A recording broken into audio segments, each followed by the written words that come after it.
everyone. I'm Rick Zanotti, and welcome to Tech Down Over. This is episode number 31. It's going to be a great one. Stay tuned.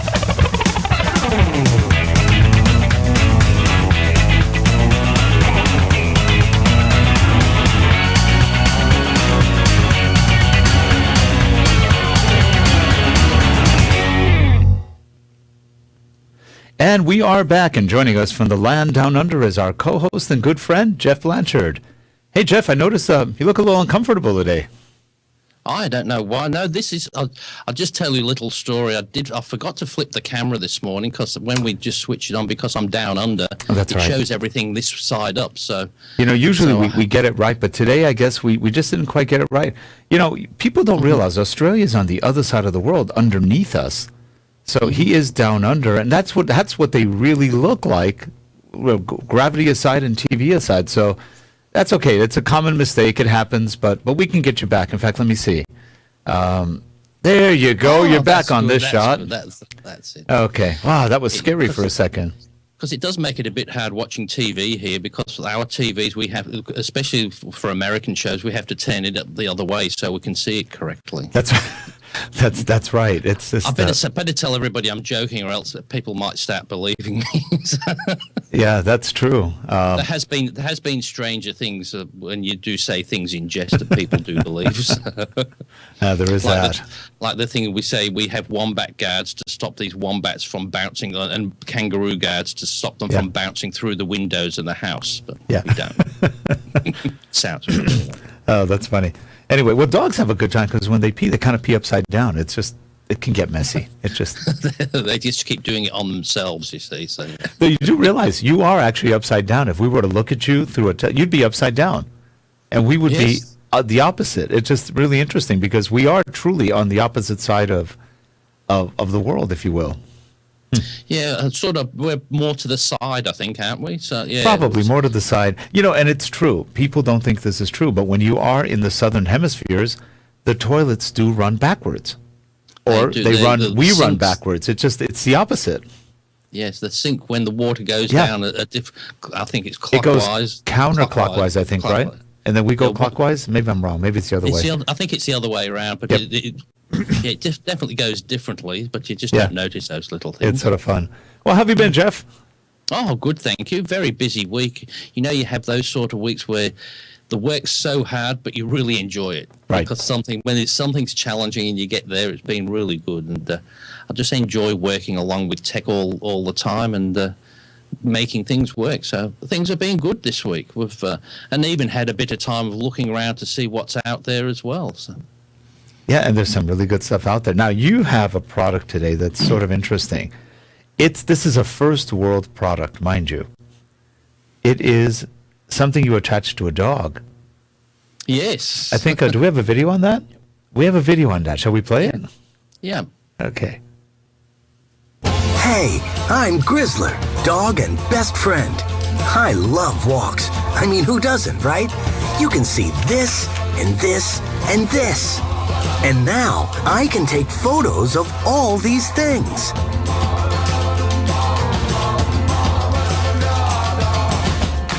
We made a device with Nikon that reads my heartbeat, then sends it to a case that holds one of their cameras. So every time I see something that excites me and my heartbeat goes up, it snaps a photo.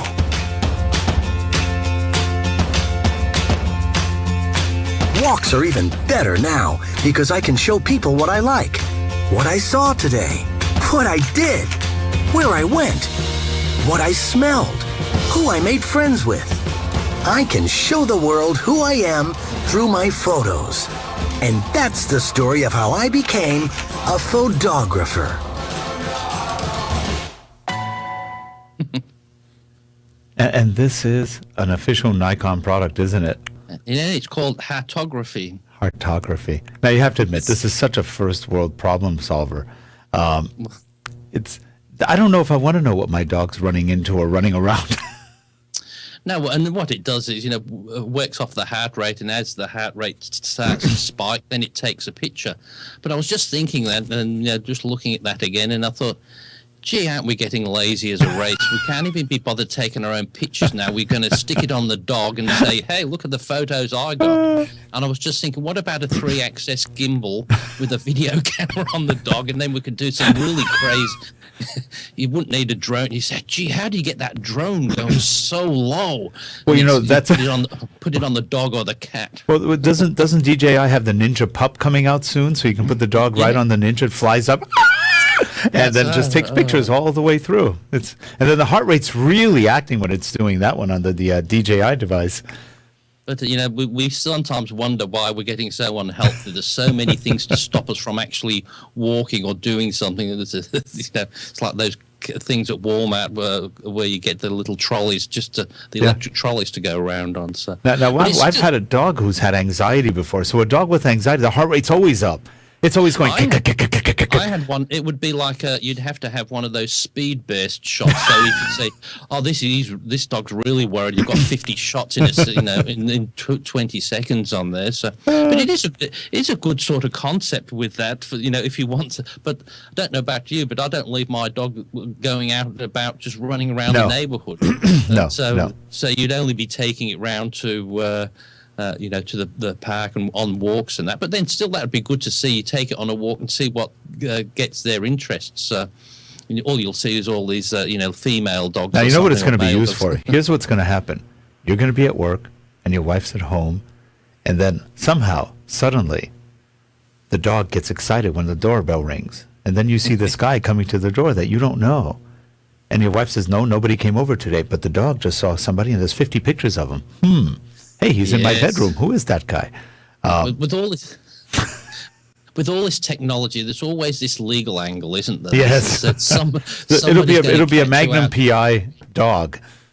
Yeah, there's going to have seeing eye dogs with the cameras on, but they're not really seeing eye dogs. They're just camera dogs. That's right. The spy dogs. But with that though, that sort of leads me into another thing that I've been looking at this week was. It's just the new the FZ1000, the Panasonic, and they've got a new firmware update for that, which I've downloaded and doing that. But now the new concept that I haven't heard of before until you sort of pointed out to me. What was that? The FX7, the new Panasonic that you were looking at? Oh, the G7. The G7. Which is revolutionary in terms of the way it handles photography in a 4K camera. And that's what really got me. They were saying, so you can do 4K photography, and I thought, hang on, well, what's that? You've got much better quality shots on a normal one, but what it's doing, it's using the 4K to get to about 12 megapixel shots, but with the normal one, you're only getting about on a burst, you'll get about 6 frames a second or something. Right. I think it this is giving you 30? It's giving you 30 frames a second. So.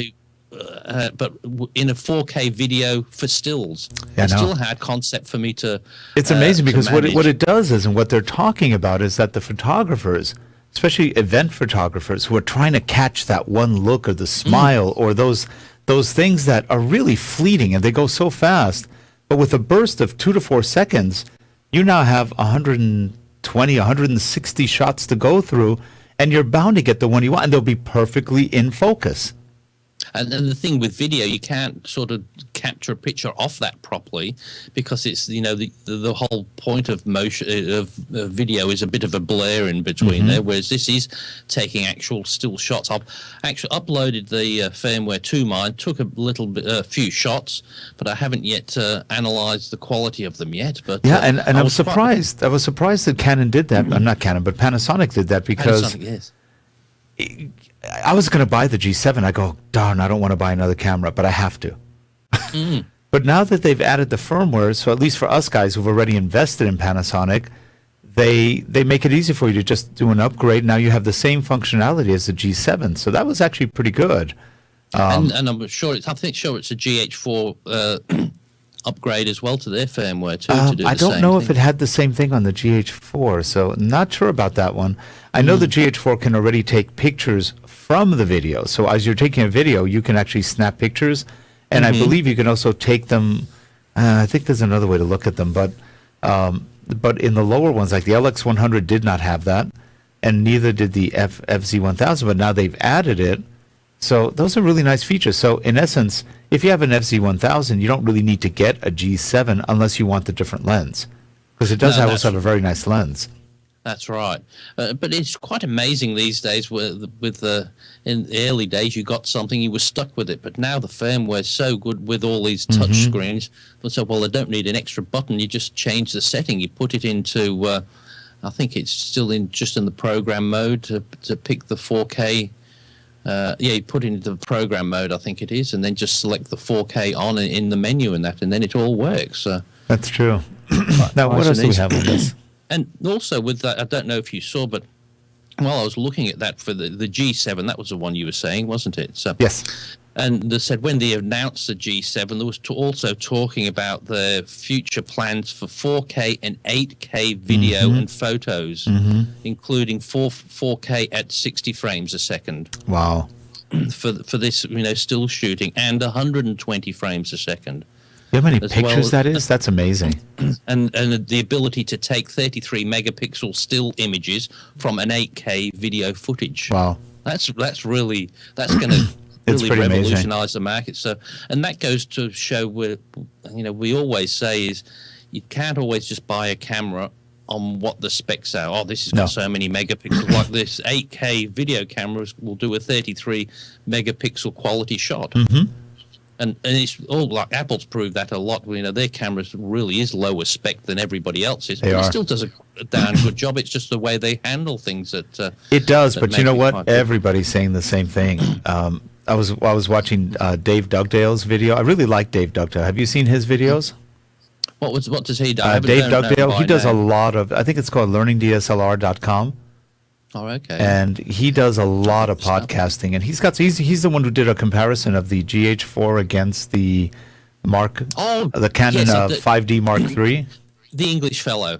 No, I think I think he's Canadian. I may be wrong. I think I saw him doing the one on the slider, and he was in Italy doing one on the Canovo slider. I think that was him. Yeah. Same one. Because usually, if you're looking at something, you send a tweet of that, and I'll usually have a look at them. So I'm sure I've seen him, but I'll have to make sure. He does a really good job on these things, and he was saying Canon. He just sold all his Canon gear. He moved exclusively to Panasonic and not exclusive, but Panasonic and Sony. He said they're not innovating. He said he went to the NAB show, and he went to the Canon booth, and he goes, "Are you guys going to do this, and this, and this?" And they went, "Well, no. I mean, if there's demand, maybe." And they had no excitement. And he goes to Panasonic. "What do you think of this?" "Oh, that's next on our list. This is so exciting. We've got a roadmap of." And what a difference! He said, "What a total difference." Sony, same way. They're looking at their technology as that's not good enough. We can make it better. We can innovate. We can do. And Canon's like, "Well, we're coming out with it, kind of." The new cameras they came out with are heavier and bigger than ever. And people are going, that's an interest. Like he said, it's either a bold or a ragingly stupid strategy. It's one or the other. And he goes, not sure which one yet. But Canon seems to be just in their own morass. They're just not going anywhere. Quicksand. Nikon's a little more innovative, but they're not doing much either. So you've got Panasonic and Sony innovating, which is great. And Panasonic, I'll quite honestly say, I've never been disappointed with any of the equipment I've had from Panasonic, and I've liked their product way since they did the first. Remember the old clunky VHS? Oh yeah, they were great. Video camera. They were the best. That was still fantastic for its time because it was that and the Sony Betamax, not the for the domestic matter, the Beta cassette one, all in one, and then it was the VHS all in one camera. Huge cameras, but they still hold up these days, I think. So I think the problem with cameras these days have got so small that it's harder to shoot with them. Sometimes. Well, then you have to buy all these rigs to make it as big as the old cameras. So I guess it doesn't really matter. And that's what that's why I like that I've got the XC1000, which is a bigger camera, but it's much easier to hold. And I know the other ones are small, but I like that bigger. You need to move out. You need to move out here. You just need to move out here. We have an office for you. We'll just play with cameras all day long. Make some money at it, maybe. Well, I mean, remember when I was there, I spent about 3 or 4 hours just in your storage cupboard in your office because I was going through all the little accessories, and I was thinking that's just a fun thing to do as well. Yeah. So. I still remember you and I sitting on the floor with our legs spread open playing with gear, and my wife walking by going, "Oh, God." Well, it just amazed me today was saying how quick time goes with that. It's been over a year since I've been over there. Yeah, it's been a while. Flown this. It was this time last year That's when right. I was about to leave. But it's when we talk about cameras and iPhones and that. Did you see that an app you could get for your iPhone called Hyperlapse that did a time-lapse video on your iPhone? Yes, and I didn't realize that was Microsoft.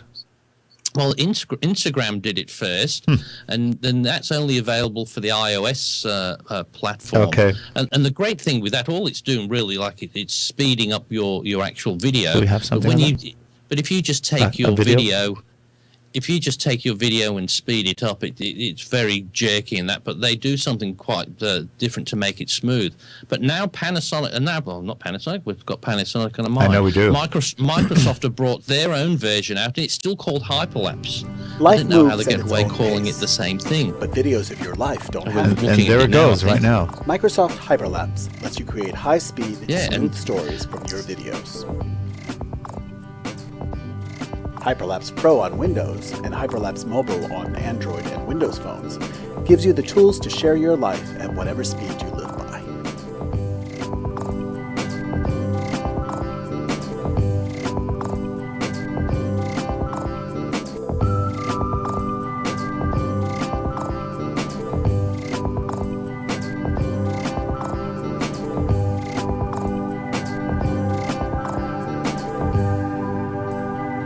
Microsoft Hyperlapse.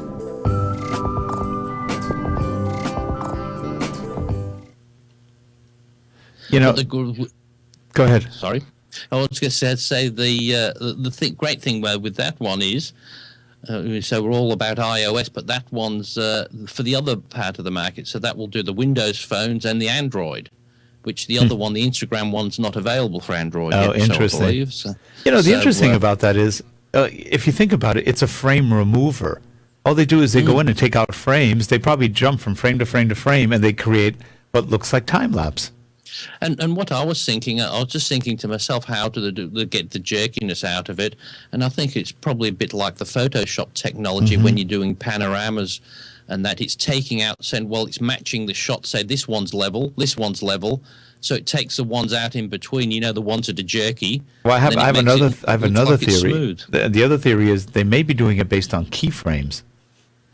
They take out X number of keyframes and kind of meld them together, so it doesn't look so jerky. I mean, there's definitely some sort of gelling that they're doing to keep it, but it's really cool what they did. It's probably very simple, and yet it's so cool. And I like that, and it's the other way as well. There's the time lapse, but I also like the, when you do the 120 frames a second, which you do it slow motion. When you do the, Yep. I like that. And that one's quite good as well. Now, is this a free app or is it a cost app? Well, I don't know. I've been trying to look for it. I couldn't find it. That's what I saw this advertised and that, but I couldn't find it in the Google Play Store. So I don't know where to find it. I've sort of had to do a bit more investigating. But that's cool. I would say it probably would be a free app. I'm not too sure. So I'll have to look at that. If it's only a few dollars, I don't mind. It'd be worth it. It's just for the fun of it. But you can certainly see Microsoft is starting to get out there again with the release of Windows 10 coming up imminently, isn't it? Is it in the fall or July? July. They've moved it up to July, which is great. But ever since they got rid of Balmer, it's like they're liberated. They're actually innovative now. They have people that can present. They have more excitement going on. They took a page from the Apple marketing playbook, and they're doing the same kind of things. They're exciting people. So I do think Apple actually hires 1,000 people to sit in the auditorium going, whoa, ooh, wow. I'm sure it's very staged because you can't have any Apple event where anybody goes, boo, boo. Right, yeah.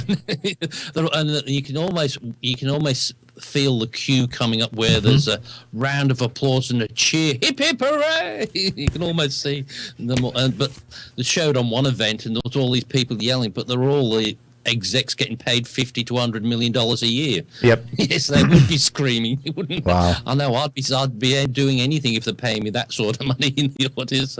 You definitely wouldn't want to be looking at, down to, oh, I don't like that feature very much. Now, what do we have next? We've got Pocket Wizard. You want to take a look at a Pocket Wizard? Yeah. We have a very pretty photographer who's showing how to use it. This is from Pocket Wizard, and this is using, I believe, the 3, maybe? The Pocket Wizard 3. So here, let's take a look at this.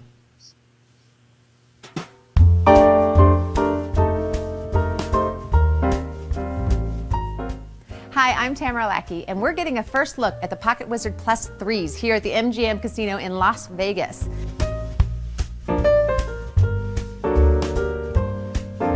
We're here with Pamela, and as you can see, we've got a pretty crap setup in terms of lighting. I do not have a lot of gear with me, and I want to see what I can get with what I have.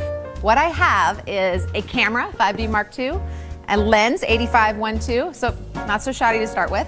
I've got the Plus 3, I've got a 580 EX2 speed light from Canon, and I've got the Plus 3s that I'll use the one to remotely trigger the other, and I can operate the flash, turn it on or off, depending on what I want. So I have this bank of windows, which is great. It's giving me a nice soft light. I'm using it as a main light. I have my gorgeous model all ready to go. And if I were to shoot just as is, I can blow out the background, but it'll be a little flat. It won't be as interesting of a portrait. I can go ahead and shut off the external flash, ask Heather to dip a little bit, and shoot just right here at 250 ISO, 1/125th of a second, and 1/8 aperture. Do me a favor, just glance out that way.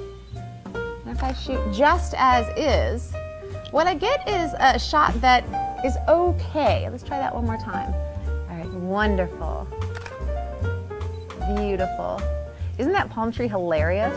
It's just the funniest palm tree I've ever seen. So in these shots, we're getting a nice look actually, but it's not very interesting to me. So that's where I'm gonna add the backlight. We're gonna have a nice little rim light, a hair light situation. Heather, you all set? I'm gonna just operate it by clicking A, which turns that flash on with the exact same settings. Again, I'm at 250 ISO, 1/125th of a second, and 1/8 aperture. I'm gonna shoot again. And I'm starting to get, if you look right there, something that makes it look a lot more interesting to me. That background is a lot more lit up. She's more separated. Heather, can you move that a little bit more to my left? And we're gonna try again. You're looking lovely. And then tilt it back just a hair, like a little bit backwards, Heather. Okay, now again, you're back with the absolutely freaking hilarious palm tree. Lovely. And I like that shot a lot more. So if you can see in this situation, I'm shooting guerrilla. I don't have a lot of gear and I want to make the best of it. In this case, the Pocket Wizard Plus 3 really helps make a difference.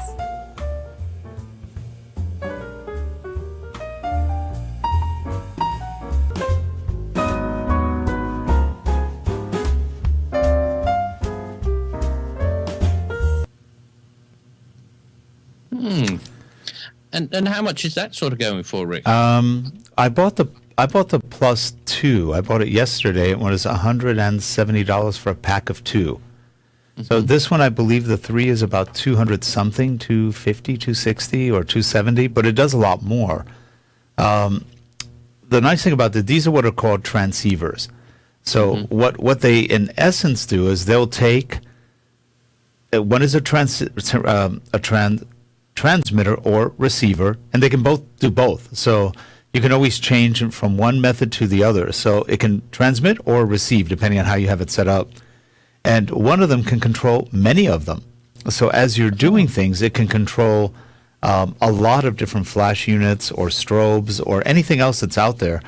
And they work one of two ways. You can control, well, let's say you put your transmitter on top of your camera. Let's say you have an FZ1000, you click it, and that automatically makes any flash you have compatible with it because it sends a radio frequency signal out up to 1,600 feet, by the way. That's pretty far.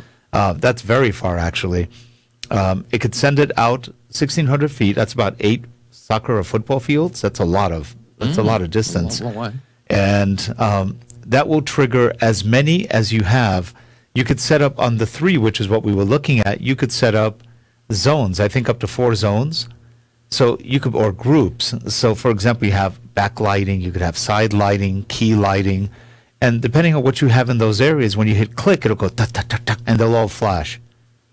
And they'll give you a really nice look when it flashes. You can also have it so that it flashes, and the flash triggers another flash. So it can be done by light. So these are great little devices, and the beauty of them is that they're flexible, they're easy to use. You don't have to do much, and on these they'll actually go back to your camera and set the camera for you. So on the one I got, they don't. I think you have to set the camera to like f4, f5 point, for f5. Shutter speed of 60, whatever. It does that for you, ISO, and then you set it to that, hit enter, and boom, you've got perfect shots. On the 3, which just came out, that one will set the camera for you, so you don't have to do the manual setup. Even still, really nice. And you saw the quality of the picture she was taking with a very bright window, just completely overexposing her, and it looked great. So it's the thing is, these are sort of things you've been able to do for years, but not in an affordable thing that the interested person could get hold of. Like for $169, it's nothing really, is it, to be able to get that sort of facility on that? So because there's a lot of times we need for that backlighting, right? And that's really good, but it's just great the way technology is just coming so affordable. I know, and the thing is, it makes it interoperable, because if you had a Canon 580 flash, which is great, it's a really good, it's probably the standard of flashes out there for portable flash. That doesn't work with other cameras very well. It works with Canon, that's right. But if you have a Panasonic, the TTL is different between them, so it doesn't work well. So what do? You're stuck. You can't use it. Well, with this, you can use it because it's the radio frequency that activates it. And on the 3, not only is it the radio frequency, it has smarts to tell the TTL how to work. So it can set things also. So that's a way to use cross-platform kind of things. You have one camera, one manufacturer versus another one for the flashes. It doesn't matter anymore. You can make them. Plus, because it's radio frequency, most camera systems have infrared line of sight. But you can't have anything blocking it. Let's say you're in a room and you want to put the flash behind a column for a special effect. You can't, because it would have to be line of sight to that flash, to that slave. So now with the radio receivers, they're just much cleaner, because as long as nobody else is interfering in your frequency, it's just like having any of the other radio receiving frequencies. It'll work very quickly, very fast, and across a fairly long, 1,600 feet is quite a bit. It's quite a bit. And the cheaper one they have, another version, it's probably about $100. That only goes 800 feet. That's still a lot of footage for a flash. And there's so many good sort of type effects you can do with that, because having the light so far away as well, lighting something up in a distance, you could do some really cool type shots, couldn't you? Even at night, put your lights out somewhere and have it flash up in a particular area. You could do some real, because I saw a shot a few months back. It was I thought, gee, that's a really nice one. And I read the story of how he got it, and how it was he was this photographer went out to take some pictures. There was nothing there to take.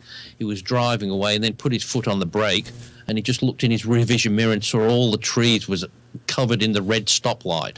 And I thought, just they're the sort of things that make good photos, things that you would never think of. And so, what would ever you think the stoplights on your car giving you such a good reflection and showing off something like that? It's just amazing what you can get out with when you do things wrongly. Like if you do everything the way you're supposed to have, you might get a nice perfect picture, but people are not wanting that anymore these days. It's like paintings.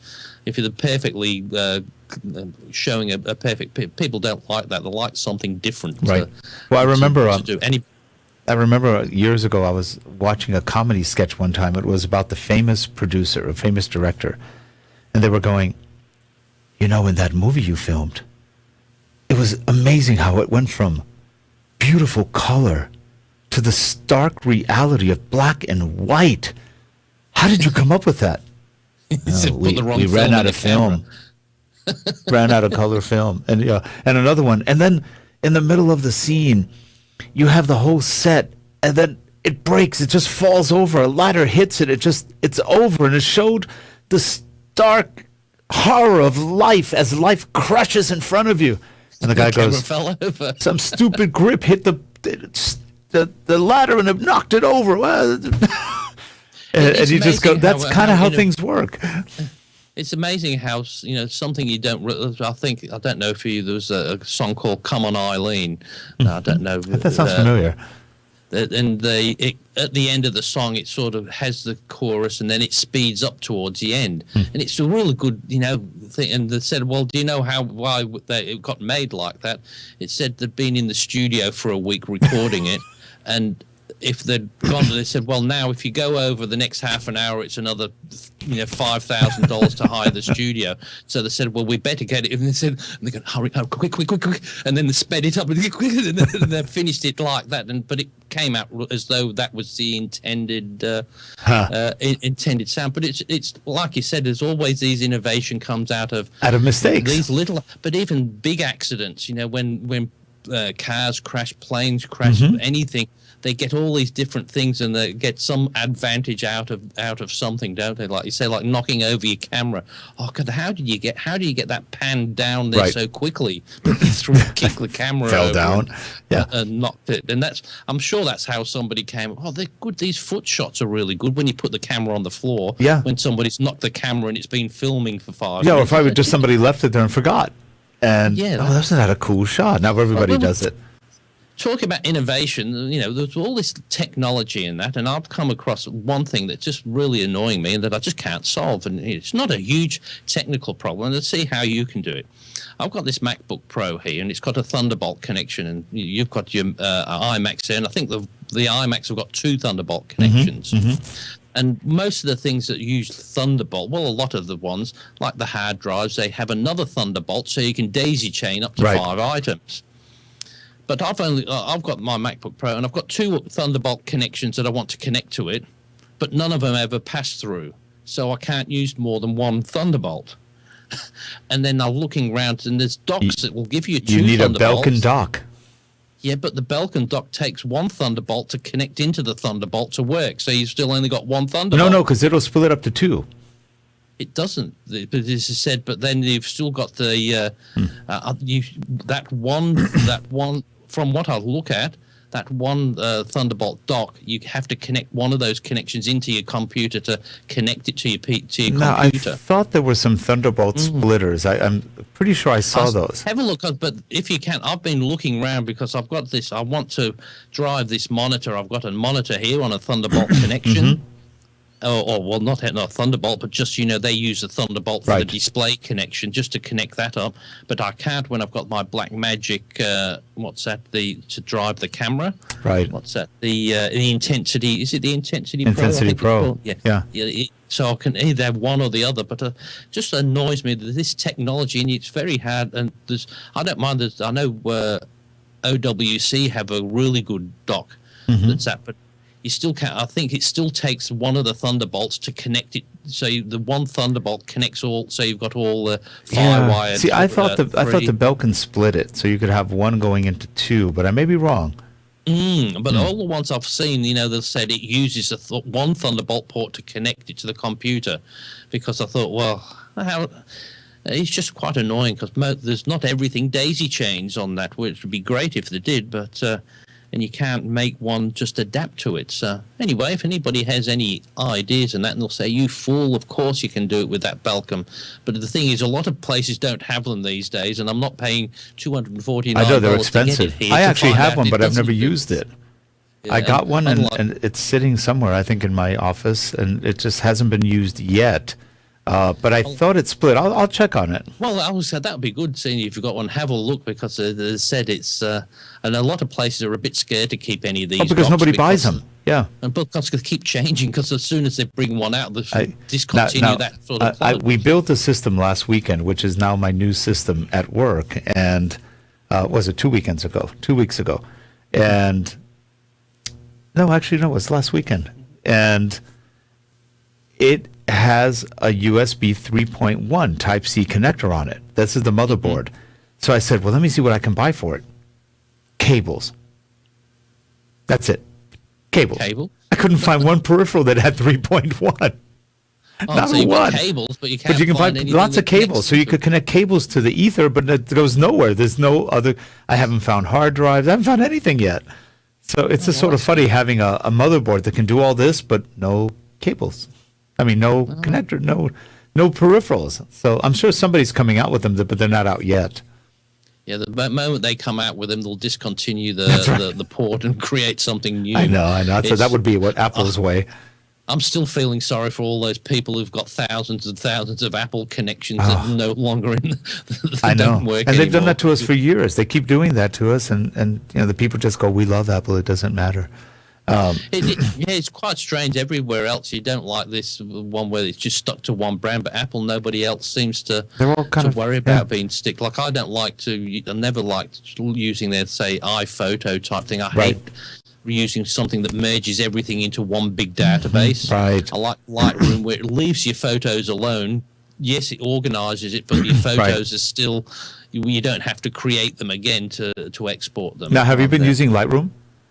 I've been using the new Lightroom. Yes, I haven't. I'm gone starting to too get far into it. I don't know with what that well yet, but I'm learning it. But I went from I was using just the bridge at first, and then I've started using Lightroom because it's really good for the keyword and that for the metadata. Yep. And what I like about it, it just doesn't change your files and that. Whereas even if when you click on anywhere else, you end up with files with an extension here with all the different functions you've done on it, where that Right. Lightroom keeps track of it, and you can always click the button reset and it resets. Whereas in your Photoshop, if you've saved something and done that, and if you haven't done it on layers, you're stuck with that image. Yep. Whereas at least you can turn that on and off with Lightroom. But I think they're on a winner there, because all I'm hearing is every man and his dog who was using iPhotos or anything with aperture are all going to Lightroom. So Interesting. and Adobe must be clapping their hands with that. So. Now we have another product. Is it these two? So now we have the RotoLights. You brought those back up again. I think somebody wants I want a RotoLight too. I do. What we did, because I think we talked about the RotoLight kit, I think, on the show, and then I don't think we talked about that one. You had the Neo. Now this is the Neo old one. This is the interview light kit. This is the Yes. it's the interview light kit. That's the original one. Yeah. And then the Neo is the next one, I think. That's that's the one that really caught my attention, because there was that video of him. Was it Jason Lanier? I think it was, Yes. and he was in an old deserted prison in California somewhere, not as an inmate, just as a That may have actually been a school. Well, I thought it was a school, or I'm sure he said it was a deserted prison. Look, is that what they said? Yeah, it might have been a school, but that school prison. What's the difference? Yeah, it's about the same. Yeah. Boarding school or prison, but it was just quite excellent for the quality of it, because I could see a lot of people getting use out of that. Have you seen the Night Walker film yet? Night Walker, no. Is it with it's I think it's called Night Walker on the Night Crawler. Okay. It's all based in Los Angeles with There used to be a Night Stalker. Was it Night Stalker? Night Stalker. That was Darren McGavin. That was Darren McGavin. Yeah. Then they did a remake with another guy who was pretty good too. But this is different. But what this one is just this guy gets a video camera and he's on the freeway, and he just happens to film somebody being in a crash and all that, and sells it to the networks. Then he gets another Canon bigger camera with that, and then he gets one with a light and starts just hanging around waiting for people to die or crash and getting the films to the news. And I was just thinking there with the light on this RotoLight. Yeah. And just said we just have the 6 AA batteries, and it's just quite incredible the quality that you get out of that. It looked And great. it's all the LEDs. And they're using the photo grade LEDs, so they're very high quality. The CRI was, I think, 92 or 93, which is pretty darn good. They're not cheap, but like I said, they're quite light in that by the look. But it'll be $399 your money, and for me, by the time we transfer and delivery, it'd be about $520. But hey, yes, it might be, but I think it's well worth it for the portability and just as you said, it can fit on the shoe, as you saw on that on the Yeah, the shot that looked you really had up good. there. And at first the I thought great- it was a ring light that went over the lens, but I guess not. It's actually an individual light. It is, and it's an individual, but also as well with the if you've got like the NTG2 that we do have on our video cameras, that middle thing pops out and you can stick it over that. That's so right, if for you're the using mic. your shoe, Yep. you can just stick the mic through that and use it there. But Yeah, I'm that's clever. keeping my eye out. I think I'm going to get one. Then I'm going to I'll do some night filming then. So Night I've got to filming, do and then some- you'd have to do some interviews. Just go around interviewing people for work, for some sort of motivational thing. Hello. No, I'll just go around the street and say I'm interviewing. What for? No, just because I want to interview you. Yes. Just, Yes. Hello, this seems is real. Jeff Blanchard, man on the street. yes, that's right. And that must be interesting when everybody's walking upside down, right? That's kind of interesting. But it's like also as well here. You know, somebody else said, I think from America, and that says, yes, it's like we do have some differences. We drive on the left-hand side of the road. He said, well, don't you hit the person coming the other way? I said, no, they go on the other side of the road too. But I thought some people just don't get some of the and then the question was, but well, so that means you'll have Christmas in around about July? I said, why? Well, because that's your winter. That's right. So Which is said, a logical. "No, It's no, almost no." a logical conundrum on that one, but And then then somebody else said, but how do you handle it being light when you go to bed? What do you mean? Well, you said it's midnight now and it's about 7 a.m. here, so it's light. No, it's dark here when it's light there. But anyway, Yeah. some people just don't. it they doesn't don't- work well. No. Yes, well, we did have somebody say, somebody did comment and said, no, Australia's ahead of the United States. And there was quite an abrupt response. Hey, buddy, nobody's ahead of the United States of America.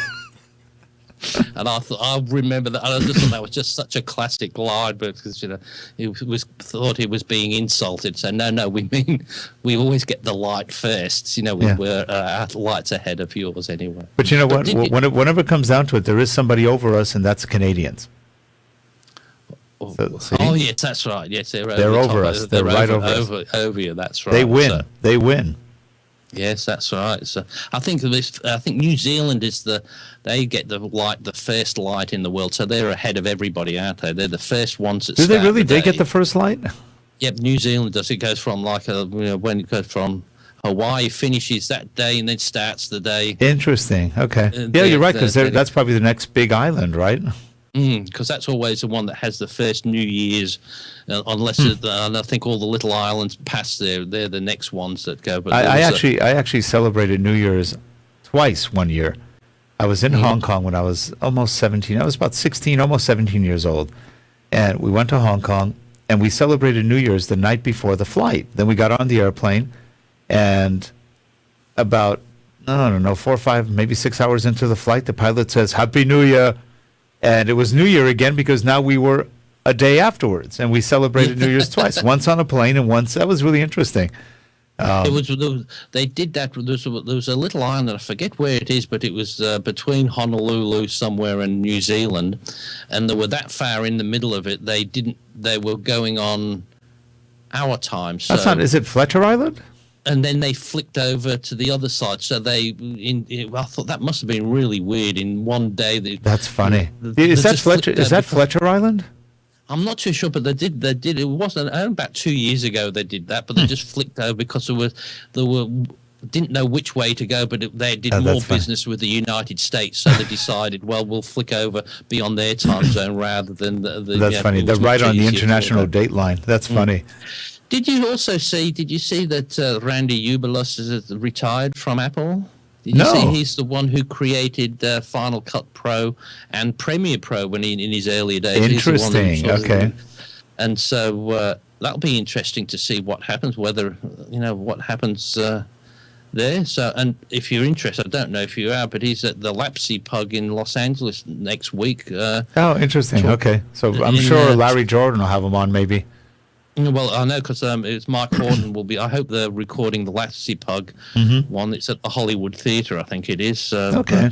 Not at the Gallery Theatre in Hollywood.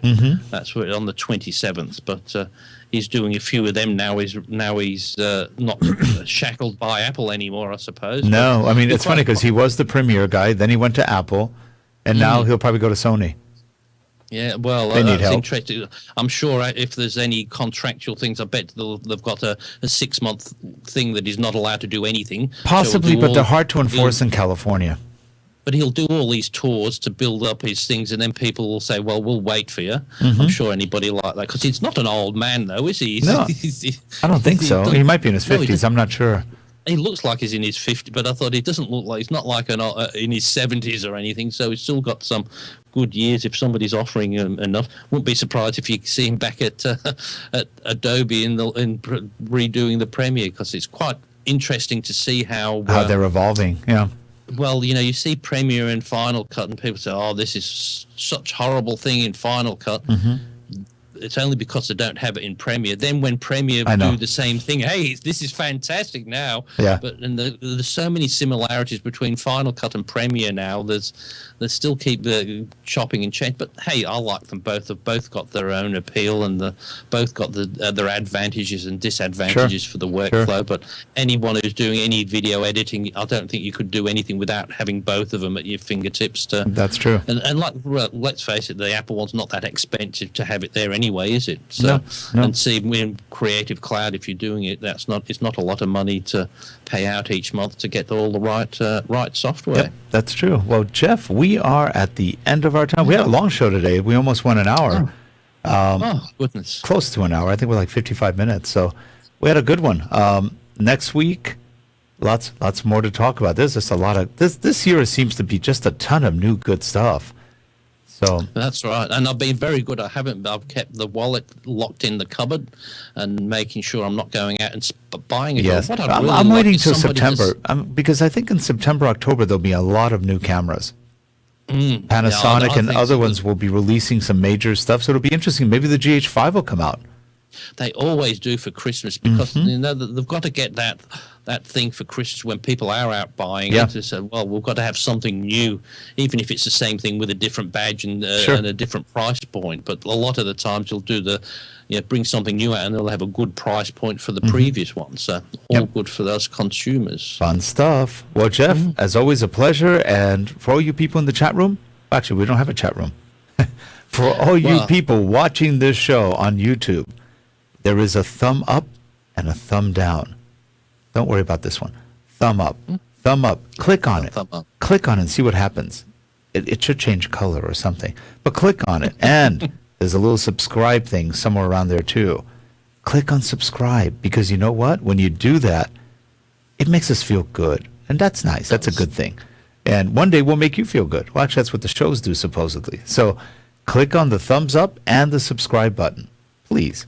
We implore you. We like you to help us out because we just have so many viewers. We want to know who they are.